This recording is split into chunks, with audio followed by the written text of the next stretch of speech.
koliko vreme ti zede da zastaniš na noze s ovaj biznis?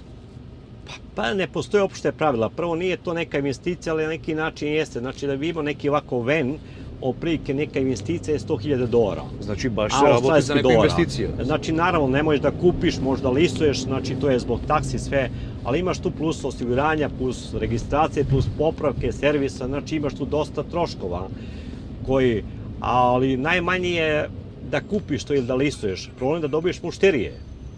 To je najveći problem, da imaš svoje mušterije. Da li se steknuva lesno mušterije v Sidneji? Pa teško se dobije. Znači treba dosta vremena da imaš svoje ime, da čuju za tebe ljudi i da ti ponovo te zovu. Znači nije to jednostavno, treba vremena i vremena. Hvala šta kaže, ja sam to možda malo brže imao sreću pa sam postigao neko svoje ime i uvek imam ista vozila